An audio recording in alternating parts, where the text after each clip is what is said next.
നമ്മുടെ ഈ നഗരത്തിലെ സാമൂഹ്യ രാഷ്ട്രീയ മാധ്യമ ജീവിതവുമായി ഇഴുകിച്ചേർന്ന ഒരാളാണ്. എൻ്റെ കൂടെയായിരുന്നു അദ്ദേഹത്തിൻ്റെ യാത്ര. ഇത്രമാത്രം ഒരു പബ്ലിക് റിലേഷൻസ് മെയിൻറ്റെയിൻ ചെയ്യുന്ന ഒരാളെ ഞാൻ വേറെ കണ്ടിട്ടുണ്ട്. അദ്ദേഹം ഒരുപക്ഷെ അദ്ദേഹത്തിൻ്റെ ചെറുപ്പകാലത്തിൽ പരിചയപ്പെട്ട ഒരാളുമായിട്ടുള്ള ബന്ധം അദ്ദേഹത്തിൻ്റെ അവസാന നിമിഷങ്ങളിൽ വരെ അദ്ദേഹം കാത്തു സൂക്ഷിച്ചു. ഞങ്ങളെല്ലാം ഈ നഗരത്തിൽ വിദ്യാർത്ഥികളായി വരുന്ന കാലത്താണ് അദ്ദേഹത്തെ പരിചയപ്പെടുന്നത്. ഒരു 15-16 വയസ്സുള്ള സമയത്താണ് ഞാൻ അദ്ദേഹത്തെ ആദ്യമായി പരിചയപ്പെടുന്നത്. എത്രയോ വർഷക്കാലം നീണ്ടുനിന്ന ബന്ധമായിരുന്നു ആ വിദ്യാർത്ഥിയായിരുന്നപ്പോൾ അദ്ദേഹവുമായി ഉണ്ടാക്കിയ ബന്ധം. നമ്മുടെയെല്ലാം വ്യക്തിപരമായ ജീവിതത്തിലും രാഷ്ട്രീയ ജീവിതത്തിലും എല്ലാം പലതരത്തിലുള്ള ഇടപെടലുകൾ നടത്തിയിട്ടുണ്ട്. എൻ്റെ മാത്രമല്ല, ഞങ്ങളുടെ സമകാലികരായ ആളുകളുടെ, ഞങ്ങൾക്ക് മുൻപിൽ വന്ന ആളുകളുടെ, ഞങ്ങൾക്ക് ശേഷം വന്നവരുടെ എല്ലാവരുടെയും കൂടെ അദ്ദേഹം ഒരു സഹയാത്രികനെ പോലെ ഉണ്ടായിരുന്നു. എല്ലാവരുടെയും ഒരു സഹയാത്രികനെ കൂടെയുള്ള ഒരാളാണ്. ഏത് സമയത്തും ഏത് പാതിരാത്രിയിലും പ്രസഞ്ചേട്ട എന്ന് പറഞ്ഞ് വിളിക്കാൻ സ്വാതന്ത്ര്യമുള്ള ഒരാളായിരുന്നു. നമ്മളെ സ്ഥാനങ്ങളൊന്നും ഇല്ലാതെ നടന്ന കാലത്തും സ്ഥാനങ്ങളിലെല്ലാം വന്ന കാലത്തും ഒരുപോലെയായിരുന്നു അദ്ദേഹത്തിന്റെ പ്രതികരണം എന്ന് ഞാൻ ഇന്നും ഓർക്കുന്നു. അപ്പൊ അദ്ദേഹം മാധ്യമ പ്രവർത്തകർക്ക് വേണ്ടിയും അദ്ദേഹം ജീവിതം ഒഴിഞ്ഞു വെച്ച ഒരാളാണ്. എറണാകുളം പ്രസ് ക്ലബ്ബുമായി ബന്ധപ്പെട്ടിട്ടുള്ള അദ്ദേഹത്തിന്റെ ബന്ധത്തെക്കുറിച്ച് സീലിനൊക്കെ വളരെ നന്നായിട്ട് അറിയാം. പ്രസ് ക്ലബിന്റെ ആളുകൾക്ക് എല്ലാവർക്കും അറിയാം. അത്രമാത്രം ഒരു ബന്ധം അദ്ദേഹത്തിന് പ്രസ് ക്ലബിന്റെ ഒരു ഭാഗമായി.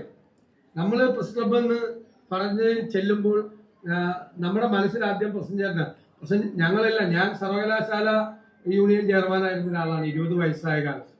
അന്നൊക്കെയാണ് ഞങ്ങൾ പത്രസമ്മേളനം നടത്തി തുടങ്ങുന്നത്. ഞാൻ പത്രസമ്മേളനം നടത്തുമ്പോൾ പ്രസഞ്ചേട്ടനോട് ആദ്യം വിളിച്ചു പറയുന്നു, എല്ലാ നേതാക്കളും നേരത്തെ ശ്രീ AK ആന്റണിയെ കുറിച്ചും വയലാരവിയെ കുറിച്ചൊക്കെ സൂചിപ്പിച്ചു. അവരുൾപ്പെടെയുള്ള എല്ലാ നേതാക്കന്മാർക്കും ഒരു പത്രസമ്മേളനം നടത്തണമെങ്കിൽ ആദ്യം പ്രസഞ്ചേട്ടനെ വിളിക്കുന്നു. 20 വയസ്സുള്ള ഞാനും വിളിച്ചത് ആദ്യമായി പത്രസമ്മേളനം കൊച്ചി പ്രസ് ക്ലബിൽ നടത്തിയപ്പോഴും ഞാനും പ്രസഞ്ചേട്ടനെയാണ് വിളിച്ചത്. പ്രസഞ്ചേട്ടന് AK ആന്റണിക്കും വയലാരവി അന്ന് അവർ വലിയ നേതാക്കന്മാരാണ്. അവർക്ക് വേണ്ടി സഹായിക്കുന്നത് പോലെ ചെറിയ പയ്യനായി എനിക്ക് വേണ്ടിയും ചെയ്തിട്ടുണ്ട്. ഞങ്ങളിവിടെ ഈ കൊച്ചി നഗരത്തിൽ സർവകലാശാല യുവജനോത്സവം നടത്തുമ്പോൾ യൂത്ത് ഫെസ്റ്റിവൽ, അന്ന് ഇന്നത്തെ പോലെ അല്ല. യൂത്ത് ഫെസ്റ്റിവൽ എന്ന് പറഞ്ഞാൽ ഒരാഴ്ചക്കാലം നീണ്ടു നിൽക്കുന്ന ജയിച്ചക്കാരൻ വലിയ ആഘോഷമാണ്. ഒരാഴ്ച ഈ BTH മുതൽ, ഇവിടെയായിരുന്നു ഞങ്ങളുടെ സ്വാഗത സംഘം ഓഫീസ്. ഇവിടെ മുതൽ നമ്മുടെ ഗസ്റ്റ് ഹൗസ് വരെയുള്ള സ്ഥലത്ത് ട്രാഫിക് എല്ലാം നിരോധിച്ച് ആളുകൾ ഇങ്ങനെ ഒഴുകിയാണ്. വെളുപ്പിന് 2 മണിക്ക് 3 മണിക്ക്. ആ പരിപാടിയുടെ മുഖ്യ സംഘാടകരിൽ ഒരാളായിരുന്നു പ്രസഞ്ചേട്ടൻ. അതിന്റെ മാധ്യമ വിഭാഗം മുഴുവൻ കൈകാര്യം ചെയ്തത് അന്ന് ഇതുപോലെയല്ല. എല്ലാ ദിവസവും 4 പേജ് സപ്ലിമെന്റ് ആണ്.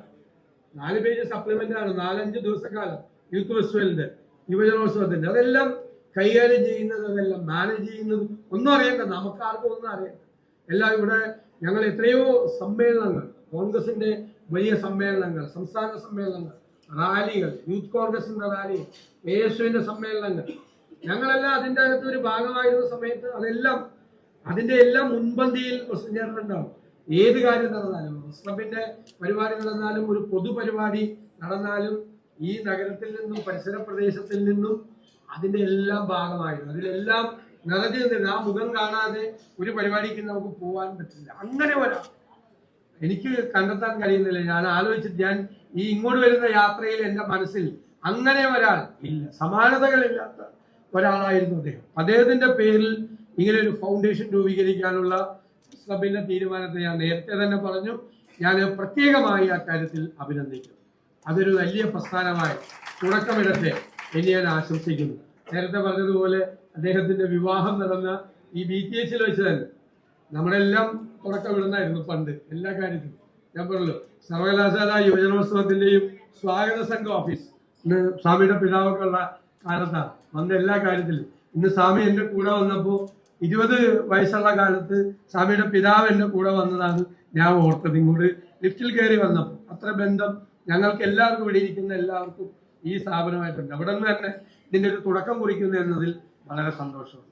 ഈ മാധ്യമ പ്രവർത്തനവുമായി ബന്ധപ്പെട്ട ചർച്ചകൾ കൂടി ഈ ഫൗണ്ടേഷൻ നടത്തണം. ഒരുപാട് കാര്യങ്ങൾ ചെയ്യുമ്പോൾ ഗൗരവതരമായ ചർച്ചകൾക്ക് വിധേയമാക്കണം. നമ്മളൊരു പുതിയ കാലത്താണ് ജീവിക്കുന്നത്. വളരെ വേഗത്തിലാണ് മാറ്റങ്ങൾ ഉണ്ടായിക്കൊണ്ടിരിക്കുന്നത്. പണ്ട് മാറ്റങ്ങൾ ഉണ്ടാകുന്നത് വളരെ സ്ലോ ആണ്. 10 വർഷം കൂടുമ്പോൾ, 1/4 നൂറ്റാണ്ട് കൂടുമ്പോഴൊക്കെയാണ് മാറ്റങ്ങൾ ഉണ്ടാകുന്നത്.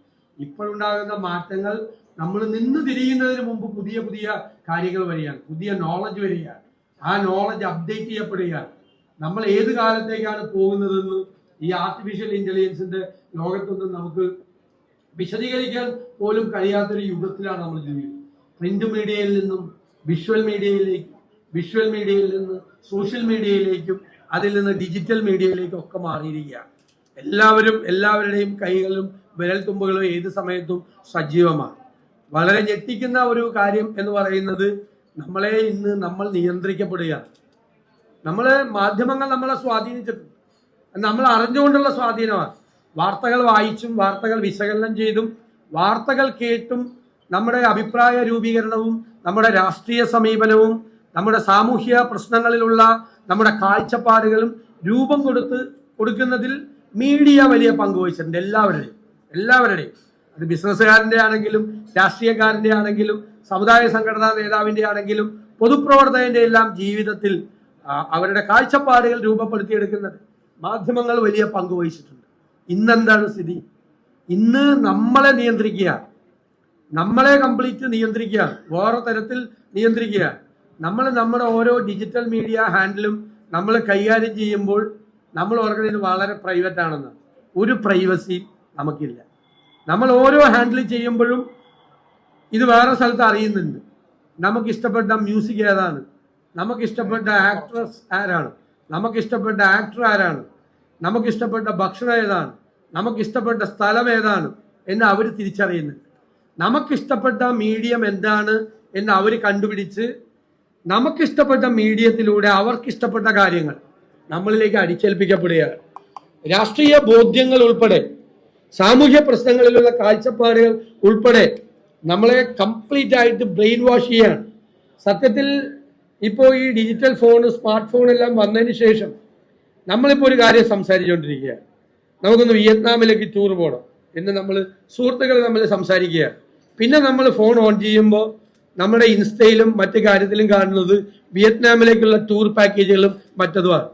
ഞാൻ അത്ഭുതപ്പെടും. നമ്മൾ സംസാരിക്കുന്നത് നമ്മുടെ കയ്യിലിരിക്കുന്ന ഫോൺ ഒരു ചാരനെ പോലെ ഇത് ആരോടോ ചോർത്തി കൊടുക്കുന്നുണ്ടോ? ഗൗരവതരമായ കാര്യമാണ്. പുതിയ പുസ്തകങ്ങൾ ഇപ്പോൾ ഇറങ്ങിക്കൊണ്ടിരിക്കുക. കഴിഞ്ഞതിന് മുമ്പിലത്തെ വർഷം ഇറങ്ങിയ how to stand up to a dictator എന്ന് പറയുന്ന നൊബേൽ സമ്മാനിതയായ മരിയ റേസയുടെ ഒരു പുസ്തകമുണ്ട്. ആ പുസ്തകത്തിൽ എങ്ങനെയാണ് പുതിയ കാലത്തെ രാഷ്ട്രീയ നേതാക്കന്മാർ, ഞാൻ ഇപ്പൊ ട്രംപിനെ പറയാം, വേറെ അത് പറയുമ്പോൾ വിവാദം ഉണ്ടാവുള്ളൂ, ട്രംപ് ഇവിടെ ഇല്ലല്ലോ, ട്രംപിനെ കുറിച്ച് ഉൾപ്പെടെയുള്ള ലോകത്തിലെ ഏകാധിപതികളായ ഭരണാധികാരികൾ എങ്ങനെയാണ് അവർക്ക് അനുകൂലമായി വോട്ട് രേഖപ്പെടുത്താൻ, അവർക്ക് അനുകൂലമായി അഭിപ്രായം രേഖപ്പെടുത്താൻ അവരുടെ ഇലക്ട്രേറ്റിനെ എങ്ങനെയാണ് സോഷ്യൽ മീഡിയ വഴി സ്വാധീനിക്കുന്നത് എന്ന് അവർ റിസർച്ച് ചെയ്തുകൊണ്ടിരിക്കുക. നമ്മൾ നേരത്തെ പറഞ്ഞത് ഫ്രീഡം ഓഫ് എക്സ്പ്രഷനാണ്. നമുക്ക് അഭിപ്രായം പറയാനുള്ള സ്വാതന്ത്ര്യത്തെ കുറിച്ചാണ് നമ്മൾ സംസാരിച്ചത്. നമുക്ക് നടക്കാനുള്ള സ്വാതന്ത്ര്യം, അല്ലെ? നമുക്ക് അഭിപ്രായം, നമ്മുടെ ഫണ്ടമെന്റൽ റൈറ്റിലെ ഏറ്റവും പ്രധാനപ്പെട്ട കാര്യം ഫ്രീഡം ടു എക്സ്പ്രസ് ആണ്. നമ്മുടെ അഭിപ്രായം പറയാനുള്ള സ്വാതന്ത്ര്യം. ഇപ്പൊ പുതിയ ഫ്രീഡമാണ് നമ്മൾ ആവശ്യപ്പെടേണ്ടത്, ഫ്രീഡം ടു തിങ്ക്.